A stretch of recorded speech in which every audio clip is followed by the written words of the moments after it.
Okay, so it's Saturday, January 9th. Not a great day here in central New York. I don't know, kind of overcast. Might snow a little bit. It's actually pretty typical for central New York, but there you have it. Getting ready to record the podcast for a Spiritual Almanac today. Um, Kind of excited about today's featured reading. It's a poem by a Jewish American writer named Rebekah Hyneman. She wrote about themes of a woman's role in both, society and religion in the 19th century, and it's interesting because, it kind of feels a little like weird sometimes. It's a little out of whack with the way we would think about women's roles in society and religion today. But I guess that's what makes it interesting, right? Well, anyway, let me get set up and we'll get started.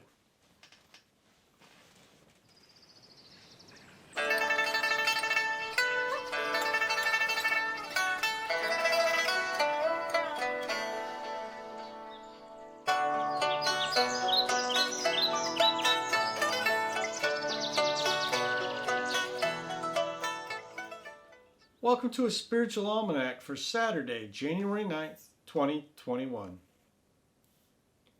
We're finding inspiration for today from the Jewish American poet Rebekah Hyneman. Born in 1812 to a Jewish father and Gentile mother, Hyneman married a Jewish businessman at the age of 23. Just 5 years into the marriage, her husband disappeared on a business trip to Texas and was presumed murdered, leaving her to raise their two sons on her own in Philadelphia. Although it was brief, her marriage cemented her Jewish faith, and her writing frequently focused on the role women and mothers play in the Jewish American culture of the 19th century, sometimes evoking themes that feel out of kilter with our 21st century understanding of women's role in society and religion. Here's a poem by Hyneman titled Woman's Rights. It is her right to bind with warmest ties the lordly spirit of aspiring man, making his home an earthly paradise, rich in all joys allotted to life's span.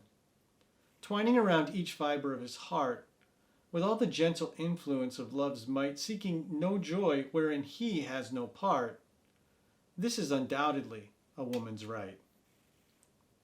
It is her right to teach the infant mind, training it ever upward in its course, to root out evil passions that would bind the upward current of his reason's force, to lead the erring spirit gently back, when it has sunk in gloom of deepest night, to point the shining path of virtue's track, and urge him forward.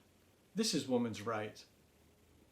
It is her right to soothe the couch of pain, there her pure mission upon earth to prove, to calm with gentle care the frenzied brain, and keep her vigil there of holiest love, to watch untiring by the lonely bed, through the bright day, and in the solemn night, till health ensues, or the loved form is laid to rest forever. This is woman's right. She's a flower that blossoms best unseen, sheltered within the precincts of her home. There, should no darkening storm cloud intervene, there, the loud strife of worldlings never come. Let her not scorn to act a woman's part, nor strive to cope with manhood in its might, but lay this maxim closely to her heart, that that which God ordains is surely right.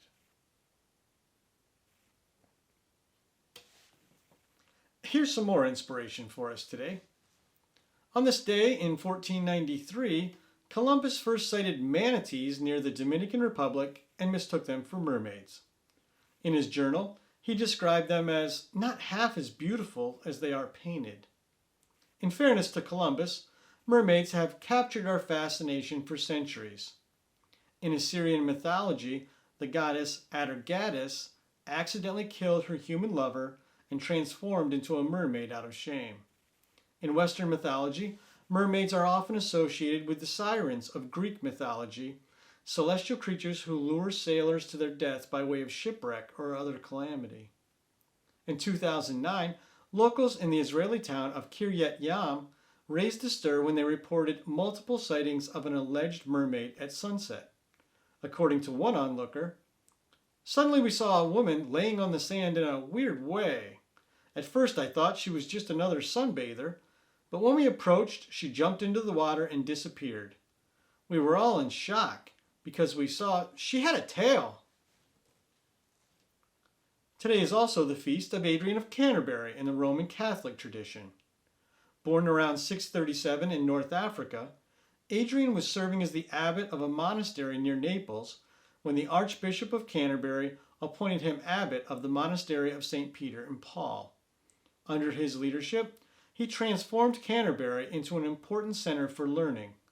When renovations were made to the monastery centuries later, his body was disinterred and allegedly found in an incorrupt state, attracting crowds of people in search of miracles. Based on Adrian's love of learning, it's reported that school children who were in trouble with their teachers were especially fond of visiting his tomb. And that's today's Spiritual Almanac. As always, thanks for listening. For more of Rebekah Hyneman's work, take a look at the book The Leper and Other Poems by Rebekah Hyneman. You'll find a link in the description. A Spiritual Almanac is a production of Granola Soul. You can find a text version of today's episode and Hyneman's Woman's Rights at our website, granolasoul.com.